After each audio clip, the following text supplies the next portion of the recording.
The cotton moon. The night hung heavy as wet cloth, and the moon, vast and low, seemed to press its pale face against the trembling fields of Georgia. The air itself was thick with the scent of crushed cotton, and something sweeter, something wrong. The cicadas had fallen silent, the frogs stilled, as though all creation held its breath for her. They said she came only when the moon was full enough to stain the world white. They said she walked barefoot among the rows, her nightgown a whisper of lace and shadow. They said the earth knew her name. And tonight, the earth was listening. The house on the hill had long since gone to quiet. Shutters drawn, lamps extinguished, the overseer drunk to stupor in his quarters. Yet below, in the fields, a lone lantern bobbed like a will-o'-the-wisp. It moved with slow purpose, weaving between the neat furrows, pausing now and then as though to study the ground. The woman who carried it was pale as the moon itself, her hair unbound, her skin the color of bone dust. The hem of her gown darkened where it brushed the soil, and though the ground was hard with drought, her feet left wet prints behind her, as if she trod on something living that bled beneath the surface. "Grow, my darlings," she murmured, kneeling among the plants. "Drink deep. You know what was promised." The cotton, ghostly in the moonlight, seemed to quiver. She pressed her palm into the dirt and closed her eyes. Her lips moved in a rhythm older than the Lord's Prayer, older than any tongue the field hands could name. And the soil answered. A soft exhalation, almost a sigh. Beneath her hand, something pulsed once, twice, like a heart remembering its duty. From the porch of the house, a child's face appeared in the dark. One of her sons, perhaps, or one of her creations. His eyes caught the light like glass. "Mother?" he called softly. She did not turn. "You sleep," she whispered, though he was too far to hear. "This is not a night for the living." The hands in the quarters knew better than to speak of her moonwalks. The last man who had tried, old Jacob, whose back was a map of lashes, had been found at dawn, his mouth filled with cotton bolls, his tongue black and swollen. The others had taken it as warning. Some sins could not be named. Still, they heard her. When she passed through the rows, the night changed. Dogs whimpered, crickets fell silent. The air grew thick as breath. They said the cotton itself swayed toward her, like worshippers bending to prayer. And beneath the soil, something stirred, something bound to her bloodline, something that should have never been given form. The woman paused by a lone tree, a gnarled pecan whose trunk bore strange, deliberate cuts. She set the lantern at its roots. Its glow revealed stains in the bark, dark and crusted, the shape of a hand pressed again and again through years of repetition. She began to hum. The sound was neither tune nor lullaby, more a vibration than a melody. The air shimmered. The cotton around her swayed, though no wind moved. And then, the whispering began. It came from below, faint at first, like water through a crack, then stronger, clearer. Many voices, thin and reedy, murmuring in a tongue that was not speech, but memory. "Mother, we are thirsty." Her head tilted, slow, almost reverent. "And you shall drink, my loves. You shall drink as I promised." She drew from her pocket a small knife with a bone handle. Its edge caught the moonlight. Without hesitation, she cut her palm. The blood welled dark and thick, spilling into the soil. The earth shuddered. The cotton bent low, as though in gratitude. Roots writhed beneath the surface, pushing toward her hand like hungry mouths. She smiled then, a smile that did not reach her eyes. Sought and whispered, "The harvest will be bountiful." A scream rose from the quarters, a high, tearing sound that cut through the hush. The woman froze. Her smile faltered. Another scream followed, and another. And then, silence. In the distance, a light flared in one of the cabins, then was smothered. The wind carried the smell of iron and smoke. The woman straightened slowly, her bloodied hand dripping red stars onto the cotton. She turned her gaze toward the cabins on the ridge. "They've forgotten their place," she murmured. "They've forgotten the covenant." Behind her, the field rustled as though in agreement. Something began to rise from the soil.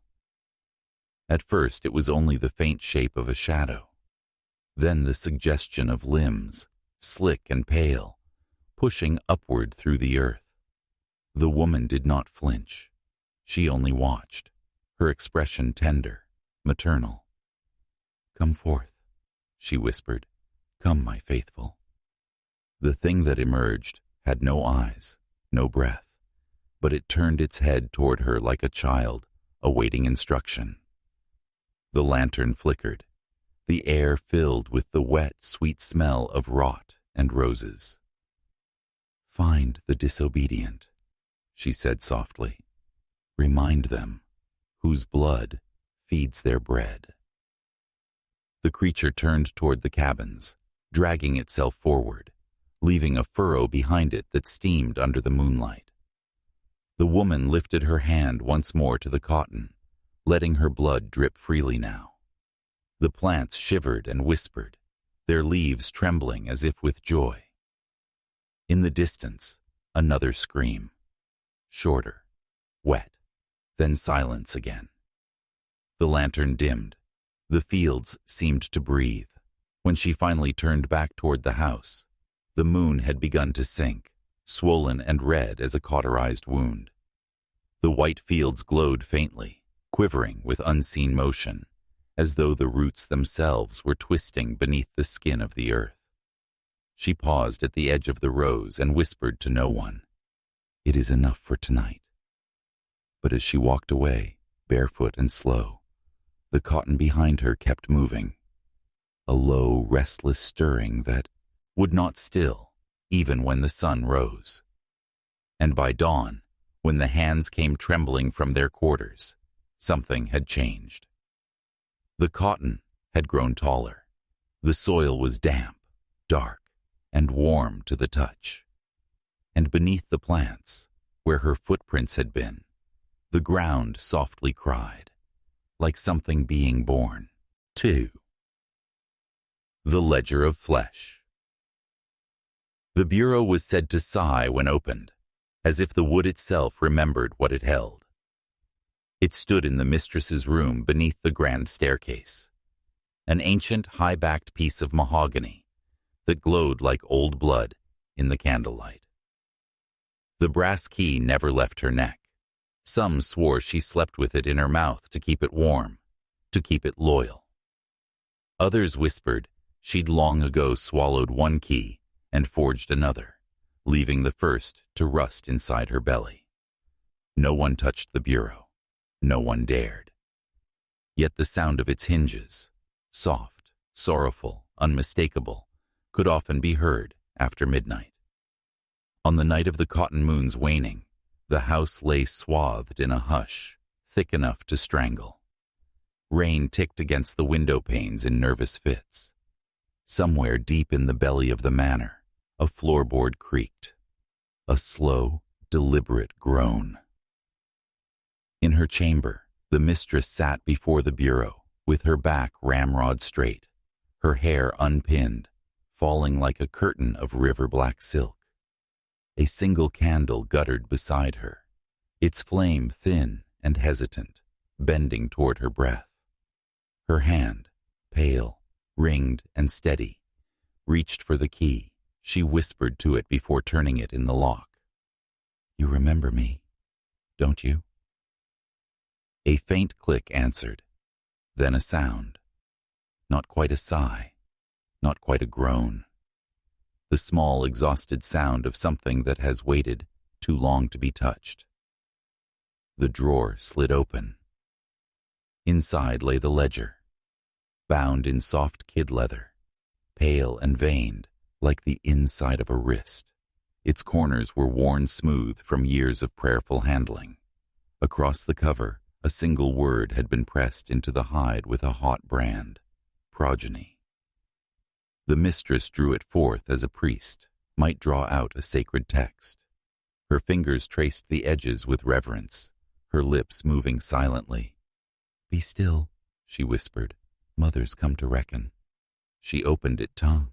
Oh, the first page. The ink had not faded, though the years had peeled away like bark elsewhere. Each line bore a name: those born on the plantation, those who worked, those who had been born to work. Every few entries, a name appeared in a hand, not her own. Clumsy, illiterate, trembling. These were the names of the women, the breeders, recorded under her watch, and next to each, in the rightmost column, was a note: male, female, or sometimes merely kept. But further still, on pages kept hidden from the casual eye, were entries written in the same immaculate script, yet marked differently. The ink darker, the letters careful, ceremonial, the names familiar. The mistress's mouth twitched when she reached them. Her sons' names, written over and over. Their offspring listed beneath. Columns upon columns, a family tree that wound downward like a root reaching toward hell.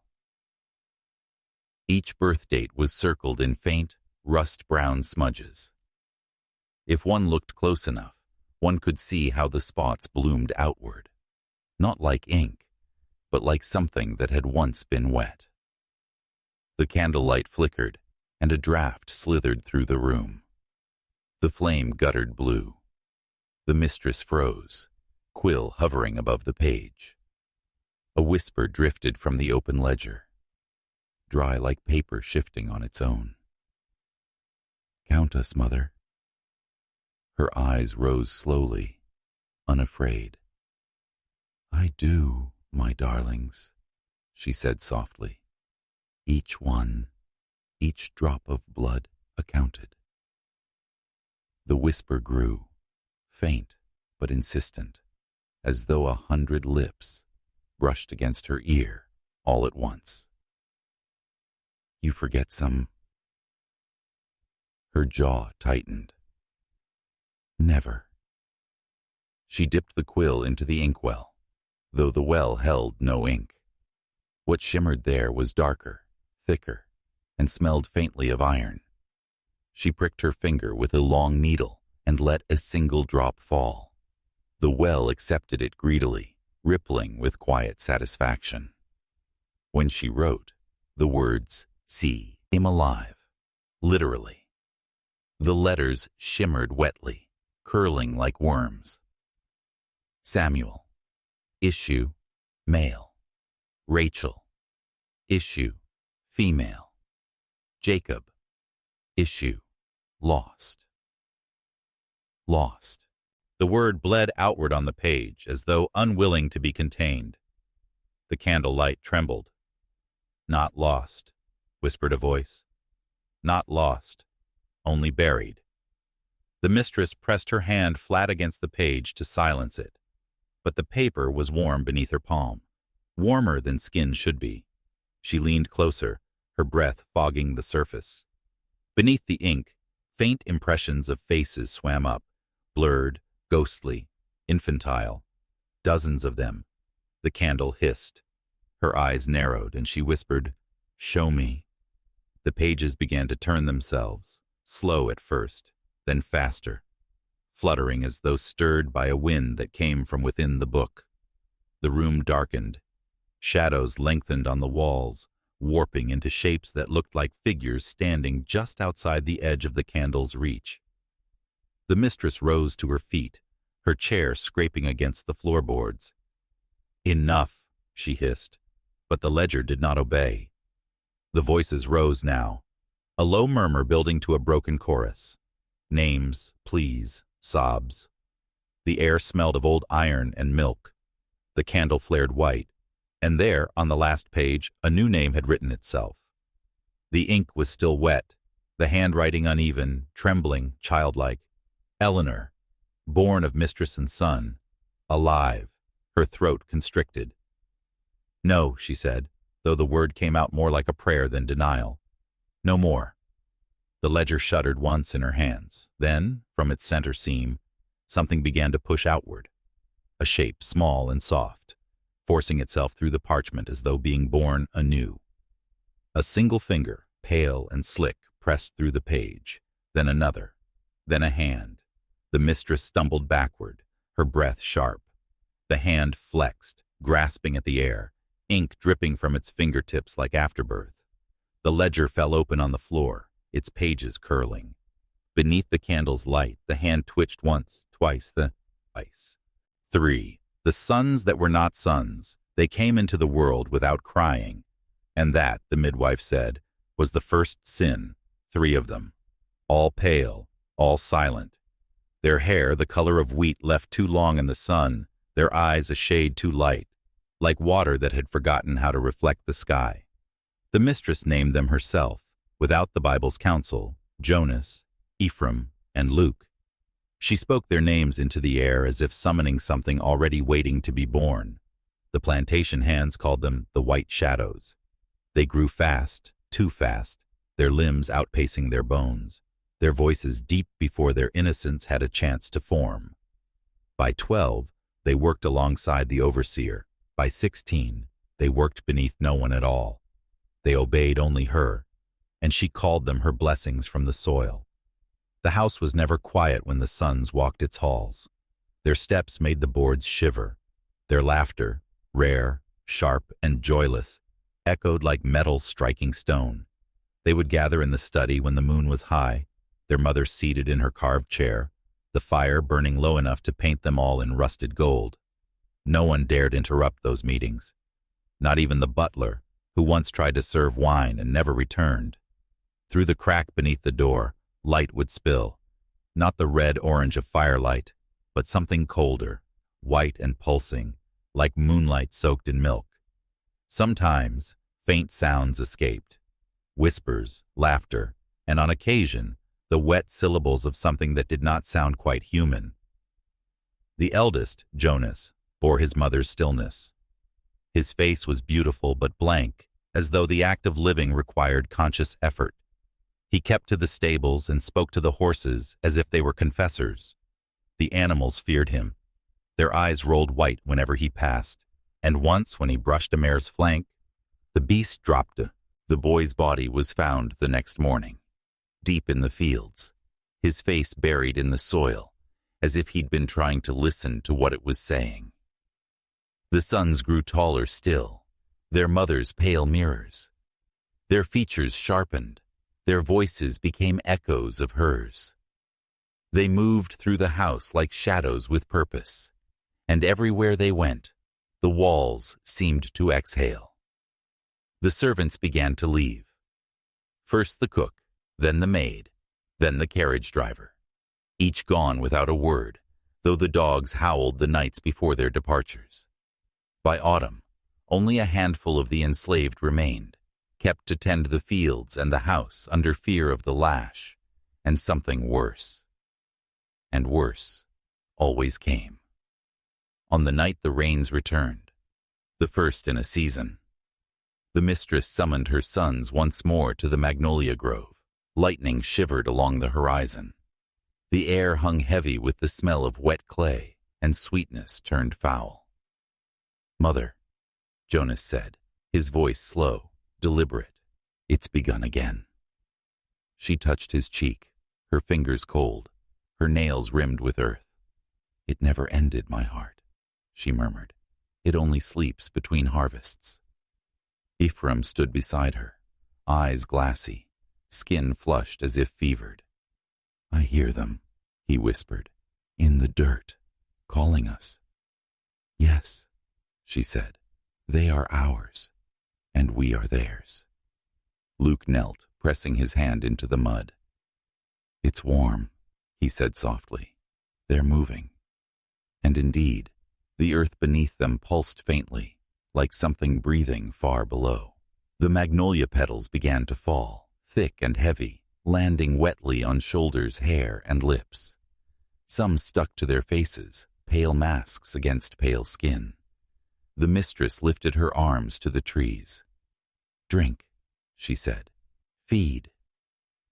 Thunder rolled. From the base of each magnolia root, the soil split open.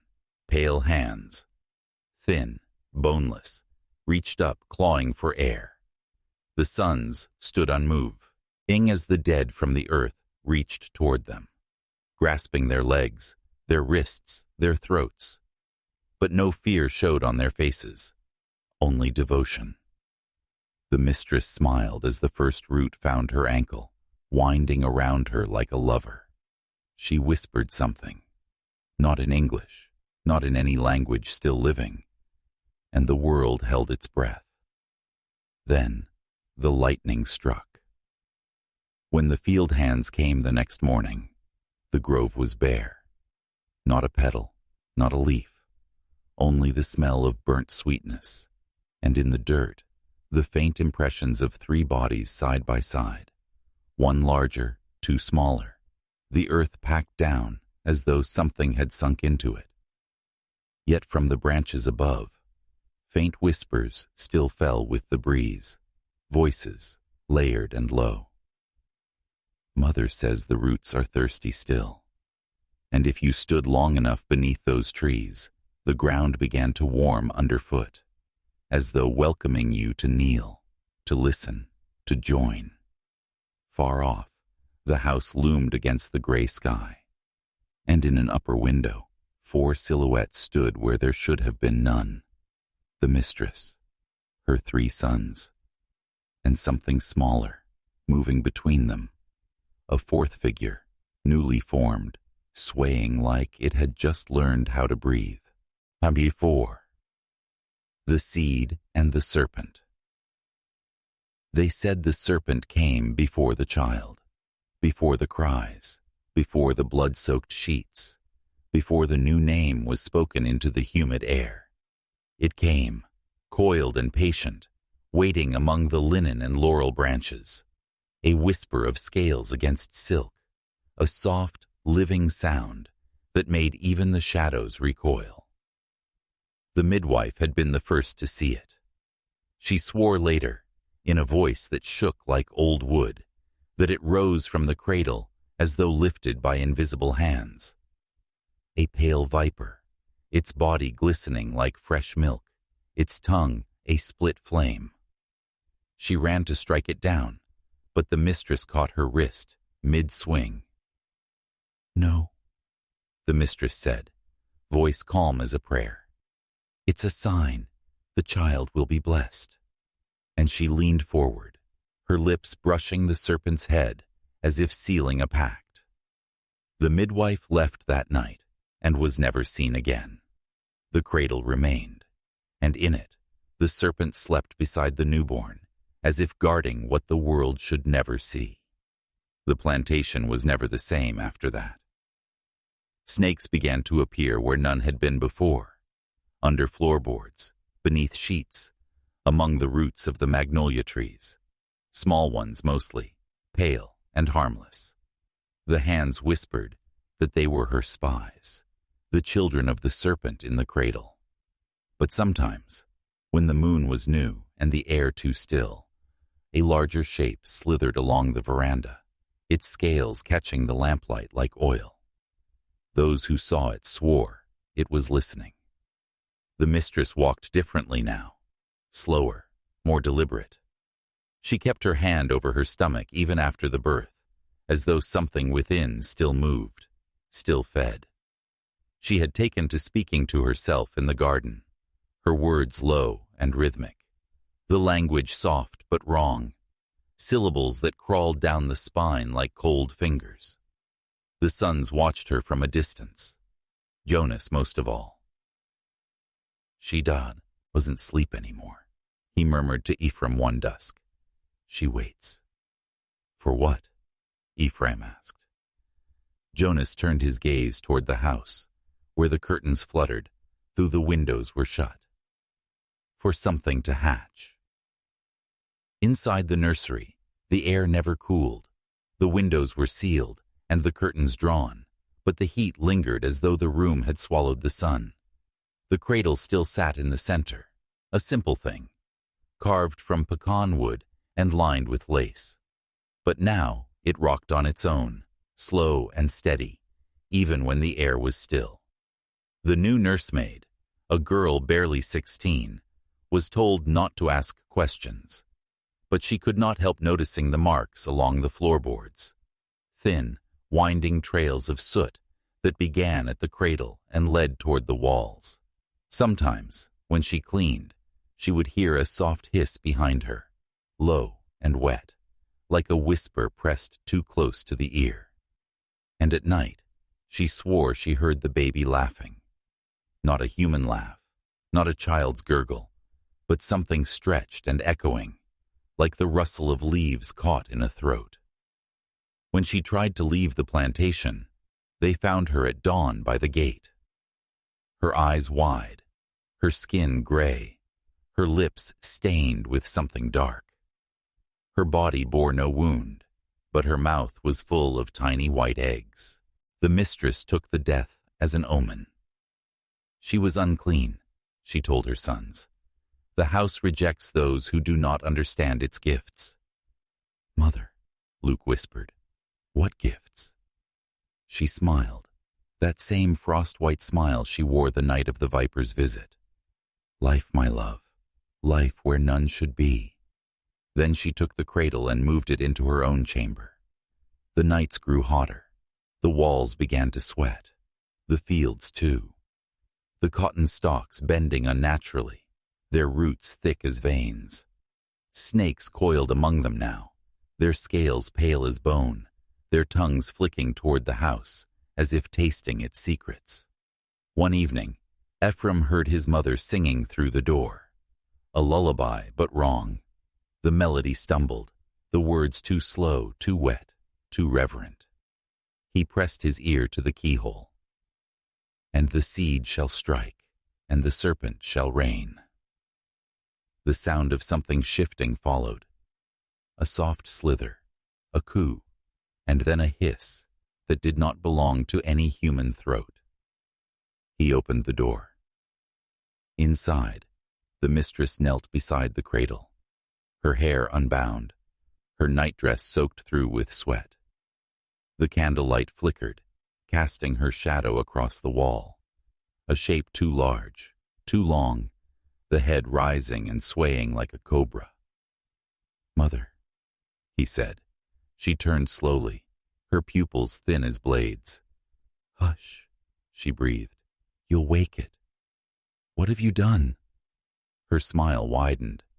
What I was chosen to do. Ephraim took a step forward. Chosen by who? By the first one, she whispered, eyes glinting. The one who spoke to Eve before the fruit turned sweet. He comes again through the blood, our blood. Her hand moved toward the cradle, stroking something beneath the lace. The air shimmered, the smell of iron and milk thickening. Ephraim saw movement, a shape, small, pale, writhing, and then a sound like scales dragging over silk. He stumbled back. That sighs not a child. The mistress's voice was low, reverent. It's what comes after. The cradle rocked faster, and then a tiny hand emerged, pink and slick, but with skin too smooth, too translucent. Beneath it, veins pulsed like roots. Its nails were sharp. They scraped against the edge of the cradle, leaving thin, black streaks. The mistress's eyes gleamed. He will crawl before he walks, she said softly, and strike before he speaks. By dawn, The cradle was empty. The sheets lay twisted and wet, and across the floor were trails of something dark and sticky. The windows, though nailed shut, hung open, the curtains flapping in the humid wind. The sons searched the grounds, but all they found were shed skins. Dozens of them, tangled in the grass, glistening with moisture. Some were small, some the size of a man's arm. When they told their mother, she only nodded. "He's gone to find his kin," she said, her voice distant. "The garden will guide him." And that night, when the moon rose full again, the magnolia trees trembled, though no wind stirred. The blossoms opened late, wide, white, and trembling, and from their centers slipped thin, pale snakes that fell to the earth like tears. The mistress stood among them barefoot, her dress soaking with dew and something thicker. She lifted her hands to the trees and whispered, "The seed is sown." Behind her, the sons watched, their faces blank, their eyes glinting like the serpent's own, and somewhere deep beneath the soil, something began to move, slow, heavy, vast. A pulse, a stirring, a promise. When the morning sun touched the fields, the earth steamed. The slaves refused to enter the grove that day. They said they could hear it breathing, and if one dared to kneel and press their ear to the ground, they would hear a heartbeat. Not the heart of man or beast, but something older, colder, and still growing. Something that whispered, in a voice like silk dragged across stone, "Mother, ye the field that moaned." They said the field began to breathe the summer after the serpent was born. The air grew strange, thick, too still, too close. The heat clung like guilt, and even the insects seemed to falter mid-flight, their wings caught in something unseen. By noon the cotton shimmered white as bone, but by night the rose turned black, glistening wet, as though the soil had begun to sweat. When the wind blew from the west, it carried voices, soft at first, the kind you might mistake for memory. But if you stood long enough, if you dared to listen, the whispers sharpened, turned distinct. Men, women, children, a congregation of the unburied, murmuring through the stalks. The hands called it the crying ground. The mistress called it the harvest made holy. And every dawn, the moaning began anew. The overseer, Harlan Tate, was not a man who believed in ghosts. He'd whipped, chained, and buried enough of them to know that the dead stayed where you put them. But the field began to test that certainty. He first heard it on a night when the moon hung low, fat and yellow as rotted fruit. He'd been checking the rows for trespassers, though who, in God's name, would trespass there, when a sound rose from beneath the soil. It was not wind, not animal. It was breathing. Long, shallow pulls of air, one for every row. Harlan froze. The lantern in his hand sputtered, its flame drawing thin as a needle. Then came the voices. Faint, gasping, layered upon one another like a choir of worms. Cold, cold, cold. He dropped the lantern. It hit the dirt and went out. For a long time, he stood in the dark, listening to the ground whisper his name. By morning, his hair had turned white. He said nothing to the mistress, though she noticed. She only smiled and told him the land was ripening. The others knew what had been buried there. Old Jacob used to say too, soil remembered every lash, every broken back, every infant laid into it before breath. This here ground got more memory than God, he whispered once. and it ain't done talking. But the mistress had ordered the graves plowed over years before, claiming that the bodies enriched the yield. The earth must be fed, she'd said, and no one dared ask what she meant. Now, each new row of cotton grew thicker, taller, the bolls blooming early, white and glutted. But when they were picked, the fibers came away damp, streaked faintly red, as though the field still bled.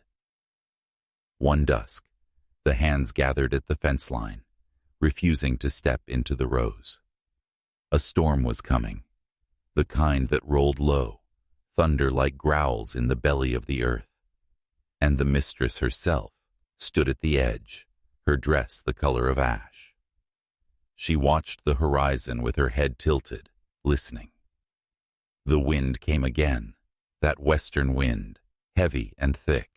Then the sound began, a low hum, rising from the soil, deep as the moan of a buried bell. The field swayed, the stalks rustling though no wind touched them. Beneath their feet, the ground shivered. "Do you hear it?" she whispered. No one answered. "Listen," she said again. "They're praising us." And she stepped barefoot into the field. What followed could not be called a storm, though thunder rolled and lightning stitched the sky like a seam ripping open. The mistress moved through the rows with her arms spread wide, her dress soaking with the black rain. Every flash of light showed her face gleaming, her hair plastered to her skull, her mouth moving in what looked like prayer. But the words were not English. They were older, slower, the language of something that had learned patience in the dark. The field answered her. The cotton bent toward her as she passed. The soil heaved, rising in soft, wet mounds. The moaning grew louder, layered, until it became something like song, a dirge for the living. Then the first hand broke through the ground. A pale arm, thin as bone, clawed its way up through the soil, the fingers writhing like worms. Then another, and another. All along the eastern rows, the field erupted. Hands, faces, ribs, all slick with mud, all breathing. They did not rise fully, only halfway, as though they were tethered still to the roots below. Their mouths opened and closed without sound, except when lightning struck, and for a moment they sang. Their voices were not human. They sang of hunger, of birth, of the serpent's promise. They sang the mistress's name. By the next morning, the field was still again. The overseer found her standing among the rows, her dress torn, and her feet stained dark to the ankles. The cotton around her had grown impossibly high, taller than a man, and the ground pulsed faintly beneath it, a slow rhythm like breathing. He tried to speak, but the words curdled in his throat. She turned to him with that frost-white smile. "They're fed now," she said softly. "The soil is satisfied." Her eyes were bright, almost fevered. "Do you see how it grows?" Harlan could only nod. "Good," she said. "Then tomorrow we sow again." That night he took a lamp and went back to the field, determined to burn it all. The cotton, the roots, the cursed earth itself. But when he struck the match, the flame sputtered and died. The air was too thick to burn. He tried again and again, each time the same. Then, from beneath the rose, something laughed. He froze, the match trembling in his hand. The soil shifted. He stepped back, once, twice, and the earth opened beneath him. The sound it made was not thunder, not even wind. It was a sigh. The ground swallowed him whole. By dawn, only his hat remained. The field grew taller after that. The hands who tended it said It moaned louder now, especially at dusk, when the sun sank behind the trees and the sky turned the color of old bruises. Sometimes, if you bent low enough, you could hear names in the murmuring, names of those long gone, and names of those still alive. When the mistress passed by, the moaning grew soft, almost tender. She would pause, smile faintly, and whisper to the soil, "My children." But one night, under a harvest moon swollen and red, the field changed its voice. The moaning turned to weeping. The sound carried all the way to the house, through walls and shutters, filling every room with the cries of something that had learned regret. The sons came to her chamber, their faces pale, their hands trembling. "Mother," Jonas whispered, "the earth is crying."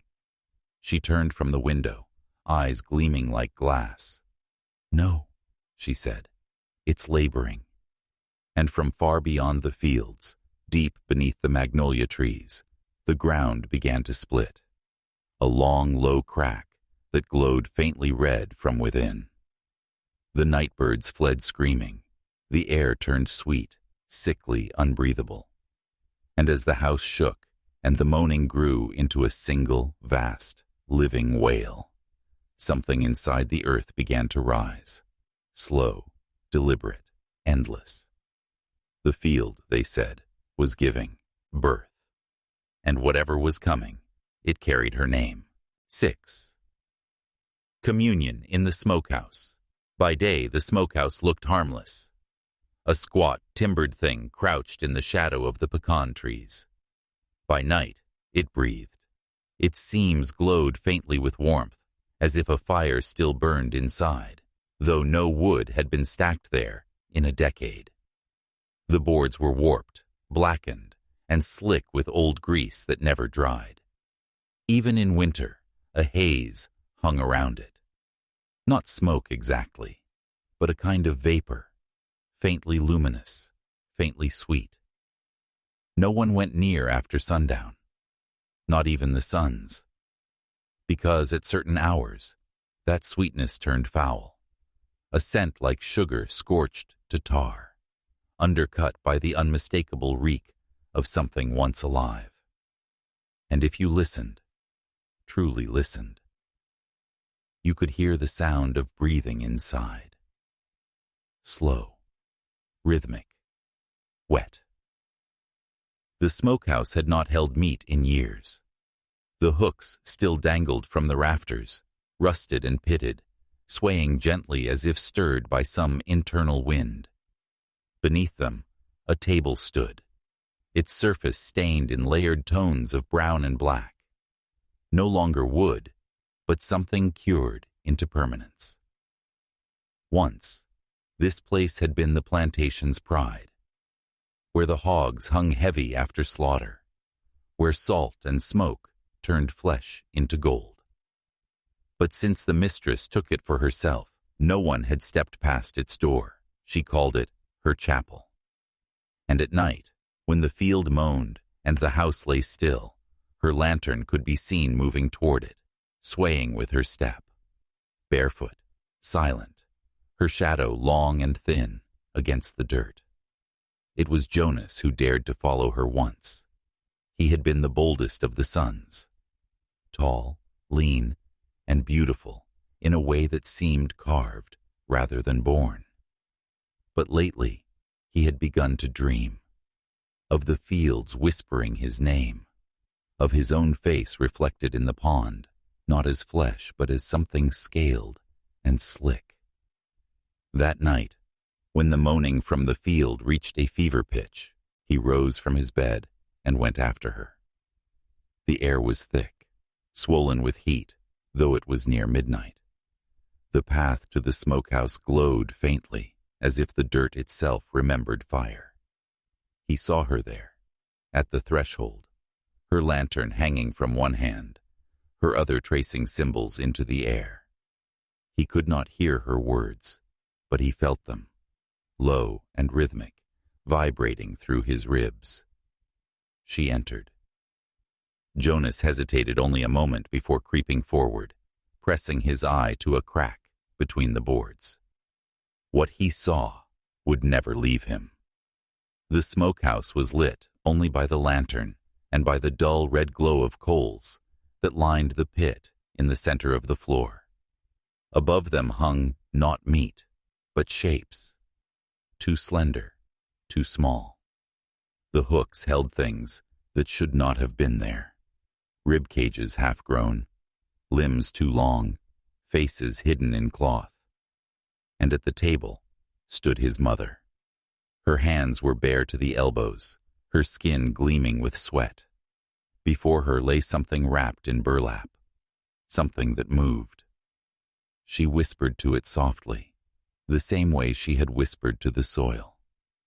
"My child," she breathed, "you are not yet finished." The bundle shuddered. Jonas bit down on his knuckle to keep from crying out. The mistress lifted a blade. Long, narrow, the metal so old it had turned black.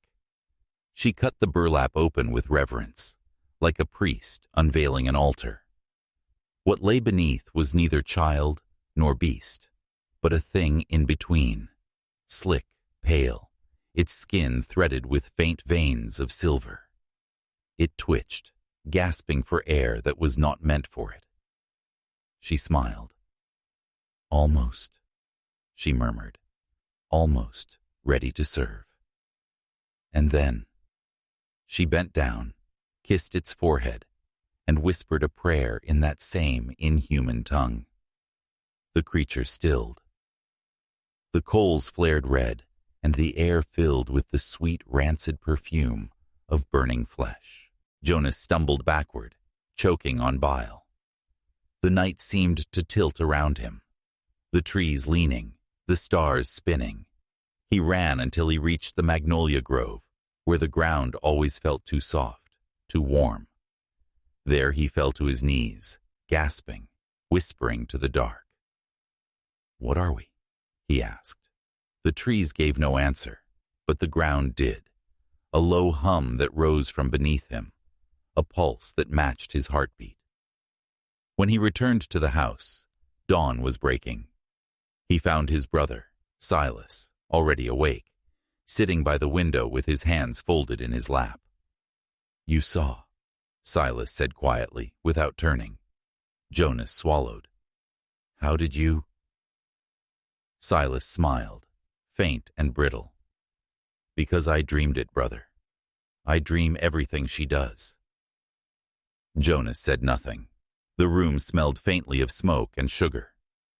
Silas turned his head then, and in the light, Jonas saw that his brother's pupils were slit like a serpent's. By midday, the mistress ordered the overseer to fetch her fresh salt and water.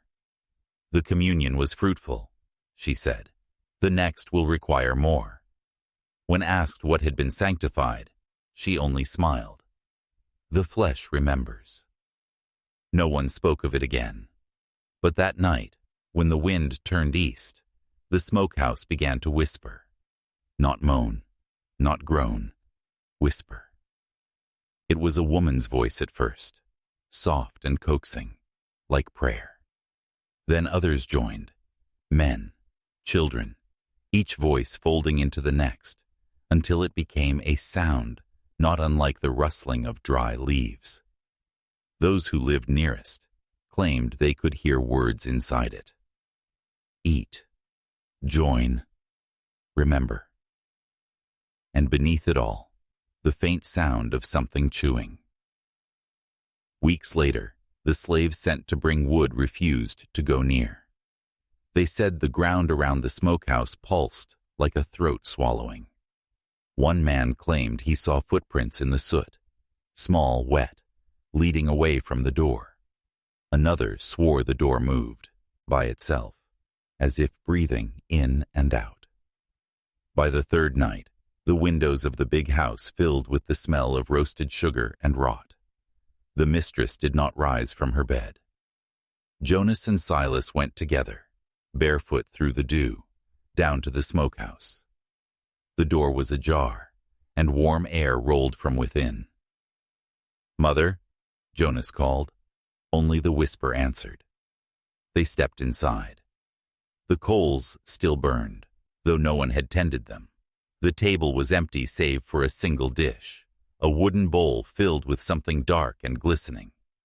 Steam rose from it, carrying that same nauseating sweetness. In the corner, the burlap sack hung empty, and above them, the hooks swayed gently. Silas reached up, touching one of them. "Still warm," he whispered. Jonas turned toward the pit. His mother's lantern lay beside it, unbroken. Her rosary lay across the stones, melted halfway through. "Where is she?" he breathed. From beneath the coals, something shifted, a sound, wet and rhythmic, like breathing. Then came a whisper, rising through the smoke, her voice soft and clear. "Eat, my sons." The smoke curled upward, thick as silk, wrapping around their faces. Inside it, they saw her shape. Not whole, not human, her body blackened and bright, her mouth open in a smile that was all teeth and flame. "Partake," she said, "and live forever." They did not remember leaving. They woke in their beds before dawn, their mouths slick with something sweet. And in the yard below, the smokehouse burned. The flames were red, then white, then the color of bone. The next morning, the ground where it stood was clean, too clean. Not a single ember, not a single nail. Only a black ring of ash that pulsed faintly, like a heartbeat. When the sun struck it, the scent rose once more. Honey and char, life and death. And in the center of that ring lay the mistress's rosary, its beads ed together, forming the shape of an unblinking eye. The sun. The mirror, with two faces. The mirror had hung above her bed for as long as anyone could remember. Its frame was carved oak, heavy and blackened with age, its surface so polished that it seemed to drink the light from the room. Spiders had claimed its corners, delicate webs stitched like lace, trembling faintly when the wind moved through the shutters. The mistress said it was a family heirloom, brought over the ocean in her grandmother's dowry chest. Others whispered that it came from the same ship that carried the serpent's bones, that it had been found floating in the wreckage, face down, refusing to drown. Whatever its origin, one truth remained. By day, it showed her as she wished to be, pale, beautiful, eternal. But by night, it showed something else, something that looked back with too much knowing. The first time the housemaids noticed, they thought it a trick of candlelight. The mistress had left her chamber door ajar, and from the hall they saw her standing before the mirror, speaking softly, her hands clasped like a penitence. Only, when she turned away, her reflection did not follow. It lingered, and when it did move, its lips parted in a smile, a moment too late. One of the maids, a girl barely 15, gasped aloud. The mistress turned, quickly, sharply, and the door slammed shut of its own accord. By morning, the girl was gone. They said she'd run away. They said that because the alternative was too much like truth. The mistress grew more beautiful in those weeks. Her skin glowed like candle wax, her eyes bright as polished silver. Yet she was rarely seen in daylight now. She dined alone, curtains drawn, her voice carrying faintly through the halls in murmured conversation, though no one else spoke back. At night, a dim light burned in her room, flickering like the pulse of a dying star. Sometimes a shadow crossed the window, not hers, not anyone's, but something stretched, elongated, crawling along the wall like smoke given shape. And beneath it all, that mirror hung silent, heavy with its watching. Jonas and Silas noticed the change first in her voice. It had always been commanding, yes, smooth, deliberate, like a hymn sung in minor key.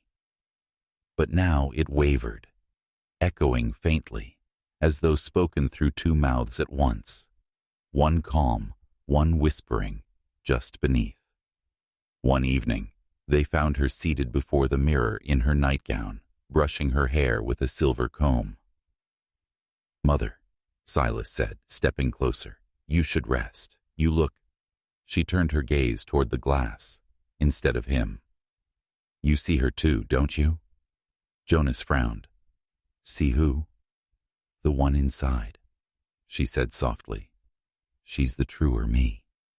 The me before I was bound to blood and earth. The me who remembers the beginning." The brothers exchanged a glance. Silas swallowed. "Mother, that's just— Look," she whispered, cutting him off. And they did. In the reflection, their mother smiled. But behind her, another woman stood. Same face, same shape, yet her eyes were red as a candle's heart, and her mouth curved too wide, too knowing. She laid her hand on the mistress's shoulder, though in the room itself there was no hand, no touch. Jonas stepped back. Silas did not. His breath came shallow, his pupils wide. "She's beautiful," he murmured. The mistress's reflection smiled, and the mistress herself whispered, "She is what I was meant to become." After that night, she stopped leaving her bedchamber altogether. The mirror became her altar. Each evening she would sit before it, candles circling her like sentinels, the air thick with the scent of myrrh and sugar. She no longer spoke to her sons, or the servants, or the living at all. Only the glass. They said she could be heard reciting names, names that belonged to no one living, syllables that slid like oil from her tongue. And each morning, the mirror gleamed brighter, as if it had fed well during the night. Sometimes, when dawn struck the window just right, the reflection that appeared was not the mistress at all. It was the other, smiling faintly, her eyes shimmering with tears of blood that rolled slow and deliberate down her cheeks. The stains never reached the floor. They vanished before they could fall. Jonas could not sleep. He lay awake each night listening to the whispering that drifted through the walls. His brother, Silas, seemed enthralled by it, drawn to their mother's room like a moth to flame. Jonas began to fear what he would find if he followed. But one night, when the whispering turned to laughter, high, delicate, familiar, he rose from his bed and went to her door. The knob was cold beneath his hand. Inside, the room was dark save for the mirror, which shimmered faintly, its surface alive with light. His mother sat before it, motionless. Her reflection, however, moved, tilting its head, studying him over her shoulder. "Jonas," it said. The voice was his mother's, but not. Softer, older.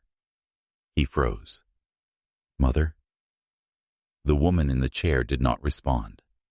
"Come closer," the reflection whispered. "I wish to see what she made of you." He took one step forward, then another. The floor groaned beneath him, the boards cool as stone. In the glass, the reflection rose. Its movements lagged behind his mother's body by only a breath.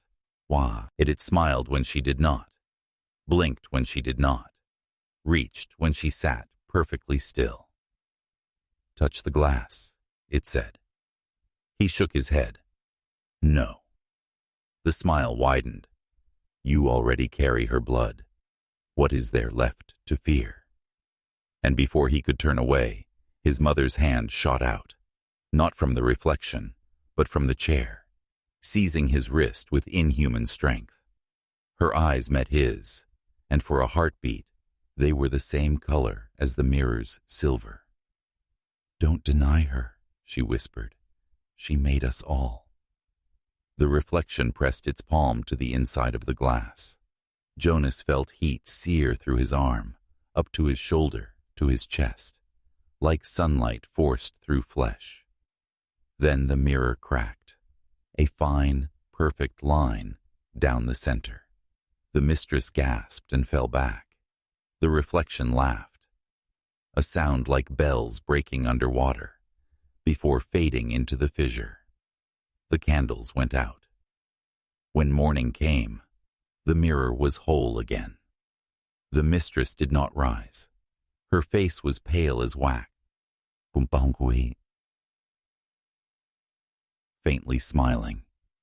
And when Jonas dared to look, her reflection was awake, eyes open, watching, waiting for night to fall once more. From that day on, the mirror no longer showed the same image twice. Sometimes it showed the room empty when she sat before it. Sometimes it showed her smiling before her lips moved.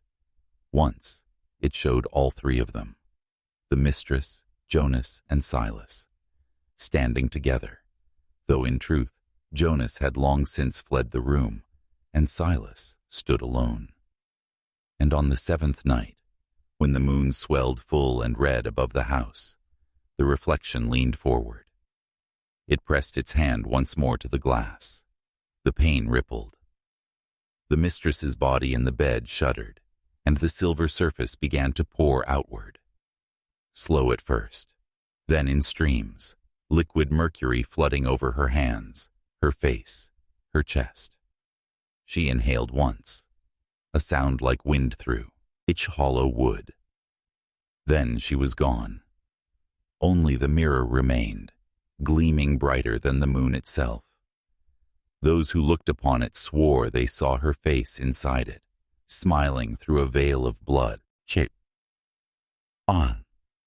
The harvest of the unnamed. They were never given names, only numbers written in the mistress's ledger. Thin scratches of ink, trembling but exact. Each entry marked a birth, a debt, and a silence. No priest was called, no hymn was sung. Only the midwife's quick hands, the mother's bitten tongue, and the sound, that dreadful brief sound of a child's first cry being smothered by cotton. The mistress said names bound souls, and she needed souls unbound. The birthing room had once been the nursery, painted soft yellow and lined with lace curtains that caught the light like cobwebs. Now, the curtains were drawn. The walls, once fragrant with milk and lavender, reeked of iron and lye. A cradle still sat in the corner, but no living child had ever slept in it. They said that long ago, a viper had coiled inside that cradle and would not leave, that the mistress had found it there, black as oil, and coiled around a pillow. Instead of screaming, she'd stroked it, smiling as it flicked its tongue against her wrist. "A good omen," she whispered, "a guardian for the blood to come." And since then, no babe born under her roof had eyes that looked wholly human. Each summer brought the harvest and the births together, the fields bursting with white, while the house filled with the sounds of women laboring behind locked doors. The hands knew what came next, the weighings, the quiet removals, the silence that followed. No graves were ever dug, no songs sung, only the faint scent of smoke that rose from the eastern edge of the property at dawn. It was said the mistress buried none of them, that she fed them to the earth, planting her lineage like seed. And when the cotton bloomed high and pale, the laughter began. It came at twilight, thin and sharp, like bells ringing underwater. Some said it was the wind through the rose. Others said it was the babies calling, home. But those who worked closest to the fields swore they could hear words inside it, half-formed, almost language, broken by giggles too light for the dead. The overseer once asked her, bold with whiskey, what became of the newborns. She smiled, slow and distant. "They are my tithe," she said, "what I give, so that the land may live." He pressed further. "And who takes the offering, ma'am?" The smile widened, and her gaze shifted toward the window. Outside, the moon hung low and swollen, turning the cotton to bone. "Why, the same thing that gives us breath," she murmured. "The same thing that waits in the soil." The overseer left the next morning without a word, though his tracks led not toward town, but toward the river, and were found ending halfway across it. Jonas had stopped sleeping. The laughter kept him awake, faint, brittle, fluttering through the shutters like moths seeking flame. Sometimes it came from the fields, sometimes from under the house. Once, he followed it, barefoot through the dew, past the magnolias, toward the old well that had long been boarded shut. The boards were slick with mildew, the nails rusted through, and yet from beneath came a sound like breath. "Jonas." He froze. The voice was small, childlike, but wrong. "Jonas," it said again, lilting, almost singing. "Come see." He knelt, pressing his ear to the boards. Beneath the sound of trickling water came another noise, soft, wet, rhythmic, like something being chewed. He backed away. The boards creaked once, as if shifting under weight. Then a hand, small, pale, and slick, slid up between them, grasping the edge of the well. Jonas screamed. By the time Silas reached him, the hand was gone. He said nothing after that. The mistress grew restless that summer. Her walks through the fields grew longer, her prayers louder, her eyes brighter with a feverish gleam. The fields had been good to her. The cotton had risen high, the bowls full and white. Yet something in her face betrayed unease, as if the land had begun to demand more. She took to walking barefoot at dusk, trailing her fingers along the plants, murmuring names that were not names. The wind carried those whispers through the fields, bending the stalks as if they strained to listen. And when the moon climbed, the laughter began again, louder now, closer, circling her like a halo of sound.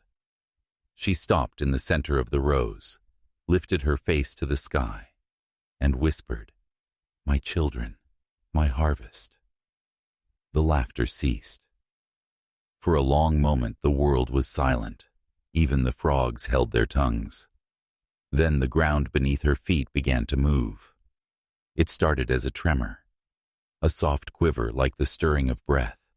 Then came the cracking, the heaving, the splitting of soil. From the rows rose small forms, dozens, then hundreds, pale, mud-slick, hairless.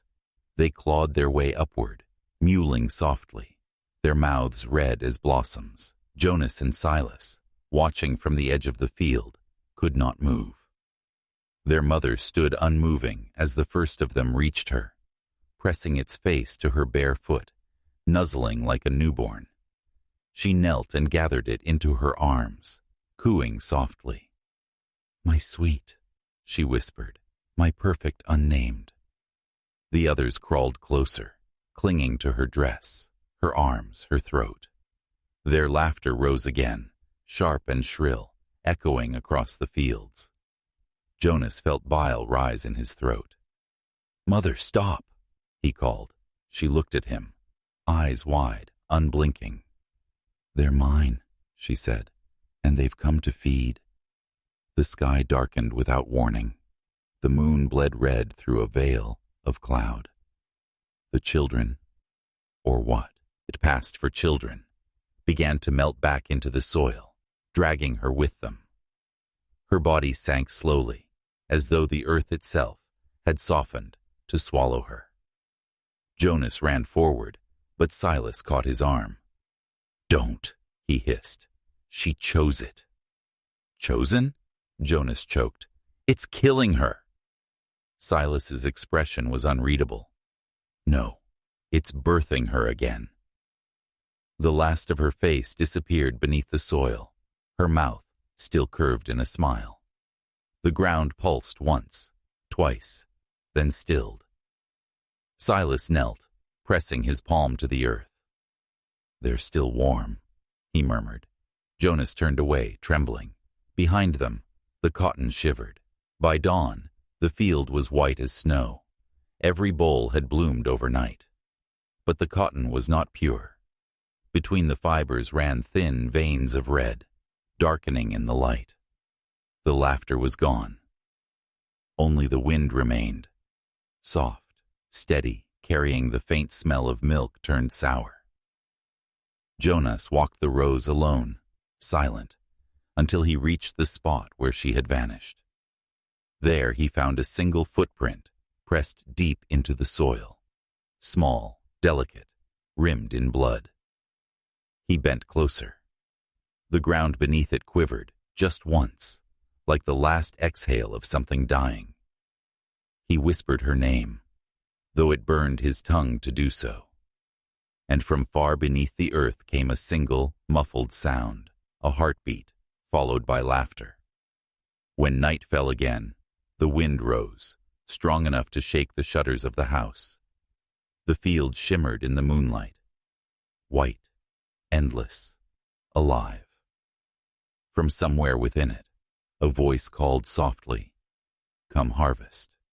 And as Jonas turned toward the window, he saw movement in the fields. Hundreds of pale shapes rising between the rows, crawling, walking, staggering toward the house. Their faces were blank, their mouths open, their laughter faint and wrong. Ike's. The blood tide. It began with a smell, copper and sweetness, the perfume of something alive being slowly undone. At first, they thought it was the slaughterhouse upriver, runoff staining the water red. But when the rain began, the truth revealed itself. The sky bled. Each drop hit the earth like a heartbeat, thick and dark, pooling in the furrows of the cotton rows, until the fields shone crimson under the gray. The rain did not cleanse. It clung, seeping into the soil, into the roots, into the very marrow of the land. By the second day, the cotton turned a deep pink hue, the stalks swollen, the air heavy with the stench of iron, and the mistress. Ah, she smiled. She stood at the veranda's edge, in her morning gown, bare feet streaked with mud that looked too dark to be earth. Her hair hung loose, heavy with rain, her face radiant beneath the bruised sky. "The Lord has blessed us," she murmured. "He's taken the water and given us blood instead. His blood." Jonas and Silas stood behind her, silent shadows. Jonas's eyes were rimmed with red, sleepless, trembling. Silas's hands twitched at his sides, restless, as if something beneath his skin begged to move. "Ma'am," whispered old Silas the field hand, voice cracking like the wood of the porch beneath him. "This ain't rain. It ain't right." The mistress turned her gaze to him, soft, pitying. "Nothing that feeds the land can be wrong," she said. And when the thunder rolled low across the horizon, it almost sounded like laughter. For 3 days the rain did not stop. The ground grew soft and red, the roots greedy. At night, they could hear the soil suck and sigh, like something drawing breath through the mouth of the earth. The air shimmered with fever. Frogs lay dead in the ditches, their bellies burst. The crows, what few remained, perched along the fence line, silent, heads cocked toward the house, as if waiting. And the cross at the gate began to rust, not from rain, But from within, the iron darkening as though something were crawling up through its spine, poisoning it from the heart outward. On the fourth night, Jonas awoke to a sound, the slow, steady drip of something thicker than water against the roof above his bed. Drip, drip, drip. He rose and touched the windowsill. His fingers came away slick, red, warm. He stared at them under the wavering candlelight. "Silas," he whispered, shaking his brother awake. "It's coming through." Silas blinked, his face pale as chalk. "What is?" "The blood," Jonas said. "It's seeping in." From the ceiling above, the sound deepened. Not dripping now, but pulsing, rhythmic, like veins straining to pump. Silas stood, listening. His breath came shallow. "Don't speak of it," he muttered. "She'll hear." "Who?" "Mother?" Silas only looked toward the door. Not just her. Downstairs, the mistress was awake. She moved through the darkened hallways with a lantern, her shadow spilling across the walls in long, distorted shapes. The glow revealed the family portraits. Faces faded, eyes gleaming faintly, as if the light stirred something behind the canvas. She paused before the one of her father, the first master of the house, his hand resting upon the shoulder of a nameless woman whose face had been painted over long ago. "Do you see it, Father?" she whispered. "Do you see how it answers?" The portrait's varnish glistened red. By dawn, the plantation had changed. The cotton no longer stood white or pink. It had turned the color of rusted flesh, heavy and wet, bending beneath its own weight. When the field hands went out, they sank to their knees in muck that clung like tar. Some claimed they could hear the ground hum, a deep, slow vibration that traveled up through their bones. Others swore the plants moved when no wind blew. Jonas tried to flee that day. He packed what little he had and set off toward the western road. But the mud pulled at his boots, thick as hands, and with each step, the air grew heavier, sweeter, darker. He turned once, looking back, and saw the house breathing. Its shutters flexed. The drapes within swelled and fell like lungs. The blood rain traced the walls, running down in deliberate streams that pooled at the baseboards before soaking back into the foundation. He fell to his knees, trembling.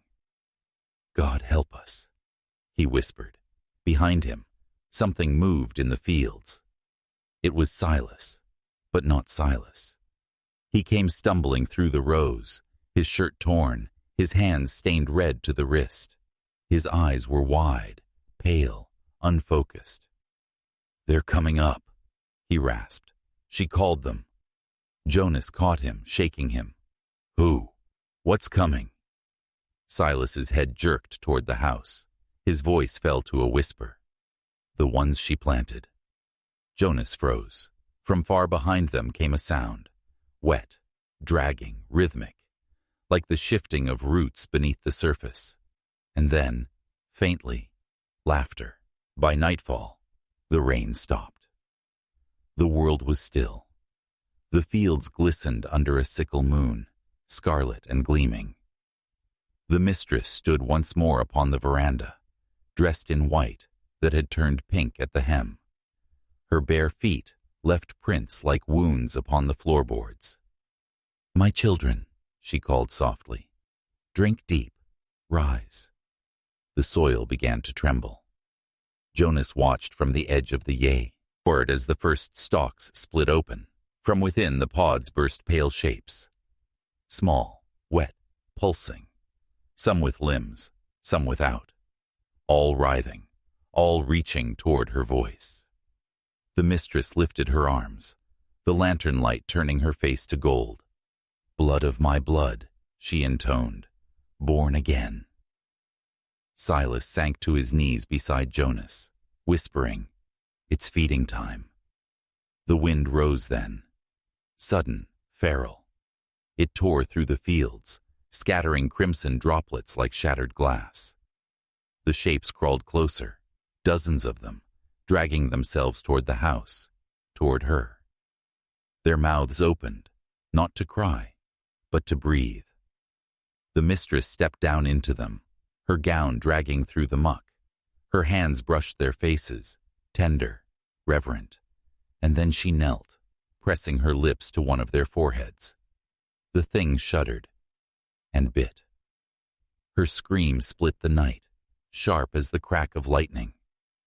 But she did not pull away.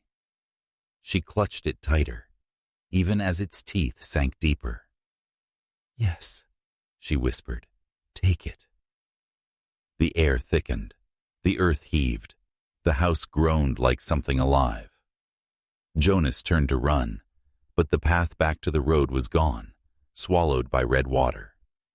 He spun toward his brother and saw Silas smiling, eyes glassy, blood leaking from his mouth. "She was right," Silas murmured. "It's not rain, it's baptism." The wind died. Silence fell. Only the sound of breathing remained. Deep, collective, coming from the fields, the house, the earth itself. And then, a single drop fell from the roof, striking Jonas's cheek. Warm, red, alive. He looked up. From the eaves of the mansion, blood was flowing freely now, not from sky or soil, but from within the wood itself, pulsing from its grain like veins, from a body too long confined. The cross at the gate groaned and collapsed, its rusted iron splitting open to reveal something hollow, something Beati, nung inside. The fields stirred one last time, and in the distance, as thunder crawled low over the hills, a voice rose with it. Not hers, not human, whispering, "More." The House of Chains. They say the house still breathes. Not with wind or time, but with memory. Deep and slow, like a dying god dreaming beneath its own ruin. The windows, long cracked and blind, catch the moonlight in ways no glass should. The ivy that swallows the walls moves against no breeze. And if you stand too near the gate, when the night is heavy and the mist hangs low, you might hear it. The soft drag of iron, the rattle of links, the faint hum of a lullaby that was never meant to soothe. The house was never meant to die. It sits on the hill still, its bones too proud to fall, its corridors yawning with the echoes of obedience and despair. The doors sag from their hinges like open mouths. The veranda boards are warped and split, stained dark from centuries of rain or something thicker. No birds nest in its rafters, no weeds grow at its feet. The earth around it is black, as though fire once touched it, and the wound never healed. And yet, when the fog rolls through the valley, the house glimmers faintly, like a lantern burning behind wet glass. There are those who remember. Old men at the crossroads still tell of the night the sky bled red and the land swallowed its mistress whole. They say her sons went mad. One vanished into the woods. The other buried himself beneath the fields. But it was the house that endured. They came after. Looters, drifters, preachers. Each drawn by the legend. Each certain the devil could be exorcised or plundered. None stayed long. The last to enter was a circuit judge, passing through to settle the estate. He found no bodies, no servants, no sign of the living, only the faint scent of honey and rot, and the walls slick with moisture that glistened like sweat. By dawn, his horse returned alone. Its eyes were white as milk. They say the gate still stands because it wants to. Its iron has long gone black, pit it by time, yet it never rusts through. A heavy chain winds around it, locked by a key no one recalls making. At night, when the mist thickens, that chain moves, ever so slightly. The sound it makes is soft, deliberate. A clink, then another, like breathing drawn through a mouth of metal. And if you press your ear to the gate, you'll hear her. The mistress. Her voice is not quite singing, not quite weeping, a low murmur that threads through the night, rocking back and forth in a rhythm older than sleep. Some say she is soothing what she birthed. Others say she is counting what she lost. Inside, the air hangs thick with damp. The wallpaper curls inward like flesh recoiling from a blade. The chandelier above the entrance sways, though there is no draft, its crystals clicking like teeth. The staircase rises in a slow, twisting spiral. And if you look too long, you might notice the steps are worn, not by feet, but by knees. Every door leads somewhere it should not. The parlor smells faintly of lavender and blood. The nursery remains untouched, though the cradle rocks gently when the moonlight reaches it. And in the dining hall, the table is still set for supper, though the plates have grown a fine film of dust, except for one, where the silver gleams sharp and wet, as though freshly polished by a tongue. There is one room no one ever sees twice, at the end of the north corridor. Past the portraits whose eyes refuse to fade, stands a door of blackened oak, carved with serpents and vines. Its handle is warm to the touch. Those who've opened it say the hinges groan like mourning voices, that a wind sighs out of it, thick and wet, smelling of soil and decay. Inside, the walls pulse. Chains hang from the ceiling, some broken, some taut. They shift and clatter softly, like sighs through metal. The floor is slick with something that glows faintly in the dark. No, it's quite water, not quite blood. And always, always, there is humming, a tune without words, circular, endless. The kind sung to calm an infant or hush the dying. They say the mistress still walks there. Her dress is gray and threadbare, her hair white as candle ash. She carries no lamp, yet the air around her shines faintly, as though lit from beneath the skin. Her eyes are hollowed, her hands stained red at the fingertips. Sometimes she moves to the chains and touches them, one by one, murmuring the way a mother might count her children. And sometimes, when the night grows still, the chains move back, rising, coiling, whispering her name in voices that sound like the echo of wind through ribs. She smiles when they do. "You're growing," she says softly. "My sweet roots, my good harvest." Once, a preacher tried to bless the ground. He came with 7 men and a crucifix forged of iron. The gate opened for them, without a touch. The preacher led the way, the others following close, singing hymns that broke in their throats before the second verse. The closer they came, the heavier the air grew, thick as syrup, humming with a sound like bees in the marrow of the walls. When they reached the porch, the door opened on its own. Only the preacher went in. He was found at dawn, hanging from the same chain he'd tried to break, his lips pressed into a smile. The iron cross lay beneath him, rusted clean through the center. The men who'd come with him never spoke again. Now, the house sleeps. The fields are gone, reclaimed by swamp and shadow. The air hums faintly with a low, steady rhythm, too slow to be wind, too deep to be earth. Sometimes travelers see the glow from afar, mistaking it for lantern light. They say the gate calls softly, like a mother calling home her wayward sons. And some still go to listen, They press their ears against the iron and hear it. The faint clink of chains, the slow creak of the house settling, the whisper of lullabies sung to no one and everyone at once. The tune drifts through the air, sweet and mournful. Hush now, it says. Be still. The blood remembers.